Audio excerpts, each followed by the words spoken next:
സ്വർണ്ണവില റോക്കറ്റ് പോലെ കുതിച്ചുയരുമ്പോൾ എല്ലാവരും ആകാംക്ഷയോടെ തിരക്കുന്ന കാര്യമാണ് ആരാണ്, എങ്ങനെയാണ് ഈ വില ദിവസവും നിശ്ചയിക്കുന്നത് എന്ന്. സ്വർണ്ണ വ്യാപാര രംഗത്തുള്ള 3 പ്രമുഖരാണ് കേരളത്തിലെ സ്വർണ്ണവില തീരുമാനിക്കുന്നത്.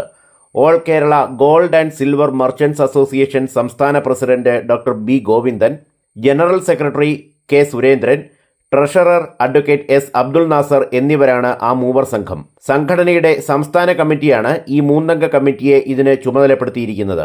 ചുമ്മാതങ്ങ് വിലയിടുകയാണോ ഇവർ ചെയ്യുന്നത്? രാവിലെ എഴുന്നേറ്റയുടൻ മൂവരും ചേർന്ന് ഇന്ന് സ്വർണത്തിന് ഒരു 500 രൂപ കൂട്ടിയേക്കാം, അല്ലെങ്കിൽ ഒരു 300 രൂപ കുറച്ചേക്കാം എന്നൊക്കെ ചുമ്മാതങ്ങ് തീരുമാനിക്കുകയാണോ? അല്ലേയല്ല. അതിനൊക്കെ അതിൻ്റേതായ വഴികളുണ്ട്. ഓരോ ദിവസത്തെയും ഡോളർ വില, രൂപയുടെ വിനിമയ നിരക്ക്, അന്താരാഷ്ട്ര വിലയ്ക്കനുസൃതമായി ഇന്ത്യയിൽ 24 ക്യാരറ്റ് സ്വർണത്തിൻ്റെ ബാങ്ക് നിരക്ക്, അതനുസരിച്ച് മുംബൈയിൽ ലഭ്യമാകുന്ന നിരക്കുകൾ, ഇതെല്ലാം അവലോകനം ചെയ്താണ് ഓരോ ദിവസത്തെയും സ്വർണ്ണവില രാവിലെ 9:30 മുമ്പായി ഇവർ നിശ്ചയിക്കുന്നത്. കേരളത്തിലെ സ്വർണ്ണ വ്യാപാരികളുടെ ഏറ്റവും വലിയ സംഘടനയായ AKGSMA ദിവസേന നിശ്ചയിക്കുന്ന വിലയാണ് കേരളത്തിലെ ഒട്ടുമിക്ക സ്വർണ്ണ വ്യാപാരികളും പിന്തുടരുന്നത്.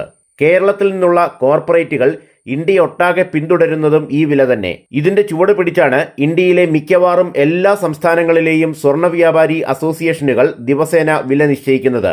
മാർജിൻ പ്രോഫിറ്റ് ഏറ്റവും കുറച്ചാണ് കേരളത്തിൽ വില നിശ്ചയിക്കുന്നത്. അതിനാൽ ഈ വിലയെ തന്നെയാണ് മിക്കവാറും എല്ലാ സംസ്ഥാനത്തെയും അസോസിയേഷനുകൾ പിന്തുടരുന്നത്. വില നിർണ്ണയിക്കുന്ന രീതി എങ്ങനെയാണ്? ഉദാഹരണത്തിന്, ഇന്ന് 24 ക്യാരറ്റിന്റെ സ്വർണ്ണവില GST അടക്കം 1 ഗ്രാമിന് 7310 രൂപയാണെന്ന് സങ്കല്പിക്കുക. അങ്ങനെയാണെങ്കിൽ GST ഇല്ലാതെയുള്ള വിലയായ 7097.09 ഗുണം 0.92 ഭാഗം 0.995 സമം 6562 ആണ് സ്വർണ്ണവിലയായി കണക്കാക്കുന്നത്. റൗണ്ട് ചെയ്യാൻ 6565 രൂപയായി നിശ്ചയിക്കുന്നു. ഓരോ ദിവസത്തെയും ഡിമാൻഡ് അനുസരിച്ചാണ് പ്രോഫിറ്റ് മാർജിൻ ഇടുന്നത്. ചില സമയങ്ങളിൽ പ്രോഫിറ്റ് ഇല്ലാതെയും ദിവസേനയുള്ള ബോർഡ് റേറ്റ് ഫിക്സ് ചെയ്യാറുണ്ട്. വിൽക്കുമ്പോൾ 3% GSTയും പണിക്കൂലിയും ഈടാക്കും.